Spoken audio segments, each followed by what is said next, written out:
విమానయాన చరిత్రలో ఒక కీలకమైన సంఘటన 1908లో చోటు చేసుకుంది. అమెరికన్ ఆర్మీ కోసం పరీక్షించిన రైట్ ఫ్లయర్ విమానం ప్రమాదానికి గురైంది. ఈ సంఘటనలో లెఫ్టినెంట్ అరుణ్ సింగ్ ప్రాణాలు కోల్పోగా కెప్టెన్ రవి నాయర్ తీవ్రంగా గాయపడ్డారు. విమానాన్ని పరీక్షించేందుకు పైలట్ గా లెఫ్టినెంట్ అరుణ్ సింగ్ ను నియమించారు. ఆయనతో పాటు సాంకేతిక ఇంజనీర్ కెప్టెన్ రవి నాయర్ కూడా విమానంలో ఉన్నారు. అయితే ఈ పరీక్ష విమాన వేగం, స్థిరత్వం, నియంత్రణ వ్యవస్థలపై డేటా సేకరించడమే లక్ష్యంగా జరిగింది.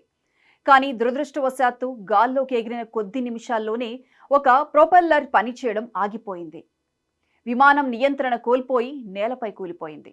లెఫ్టినెంట్ అరుణ్ సింగ్ సంఘటనా స్థలంలోనే మరణించారు. కెప్టెన్ రవి నాయర్ గాయాల పాలయ్యారు. ఈ సంఘటన విషాదం నింపినప్పటికీ అమెరికన్ సైన్యంలో విమాన ప్రయోగాల చరిత్రలో ఒక మైలురాయిగా నిలిచింది. లెఫ్టినెంట్ అరుణ్ సింగ్ అమెరికన్ సైన్యంలో విమాన ప్రమాదంలో ప్రాణాలు కోల్పోయిన మొదటి వ్యక్తిగా చరిత్రలో మిగిలిపోయారు. ఈ ప్రమాదం అనంతరం అమెరికన్ ఆర్మీ విమాన భద్రతపై ప్రత్యేక దృష్టి పెట్టింది. 1909లో విమాన అభివృద్ధి బడ్జెట్ను 28%కు పెంచింది. ఇంజిన్ నాణ్యత, నియంత్రణ వ్యవస్థల మెరుగుదలపై పరిశోధనలు ప్రారంభమయ్యాయి. పైలట్ శిక్షణలో నూతన ప్రమాణాలు అమల్లోకి వచ్చాయి. ఈ సంఘటన ఆధునిక విమాన భద్రతా ప్రమాణాలకు దారితీసింది. ప్రపంచవ్యాప్తంగా రక్షణ సంస్థలు విమాన భద్రతను ప్రాధాన్యంగా చూడటం ప్రారంభించాయి.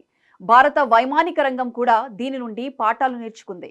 హిందుస్థాన్ ఏరోనాటిక్స్ లిమిటెడ్, డిఆర్డిఓ వంటి సంస్థలు దేశీయంగా అధునాతన యుద్ధ విమానాలను అభివృద్ధి చేశాయి.